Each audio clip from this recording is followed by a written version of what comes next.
శుక్లాంబరధరం విష్ణుం శశివర్ణం చతుర్భుజం ప్రసన్నవదనం ధ్యాయేత్ సర్వవిఘ్నోపశాంతయేత్. ఆస్తిక భక్త మహాశయులకు చిన్న మనవి. ఈ సంవత్సరం వినాయక నవరాత్రి ఉత్సవాలు 27వ తారీఖు 8వ నెల 2025 అంటే ఆగస్టు 27వ తారీఖు నుంచి ప్రారంభమవుతున్నాయి. ప్రారంభమై 4వ తారీఖు సెప్టెంబరు 2025 రోజున స్వామివారి నవరాత్రి ఉత్సవాలు కూడా ముగించబడతాయి. అనగా 9 రోజులు పూర్తిగా స్వామివారి పూజాది కార్యక్రమాలు కూడా నిర్వహించుకోవాలి. మరుసటి రోజున స్వామివారి నిమజ్జనానికి కూడా తీసుకుని వెళ్ళాలి. ఆ మరుసటి రోజున అనగా 5వ రోజున నిమజ్జనానికి తీసుకువెళ్తాం. 6వ తారీఖు 7వ తారీఖు 8వ తారీఖు పనికిరాదయ్యా. ఎందుకయ్యా అంటే ఈ సంవత్సరము సంపూర్ణ చంద్రగ్రహణం కూడా వస్తున్నది.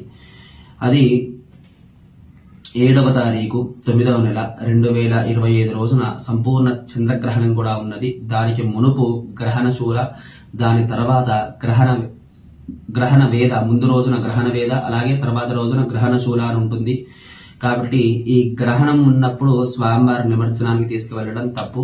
అలాగే ఈ గ్రహణం అయిన తర్వాత తీసుకువెళ్ళొచ్చా అంటే అది కూడా పనికిరాదయ్యా. ఎందుకంటే పూజాది కార్యక్రమాలు ఏవైతే నిర్వహిస్తామో 9 రోజులు, ఆ 9 రోజుల కార్యక్రమ ఫలితాన్ని నిమజ్జనం రోజునే మనము స్వీకరించాలి.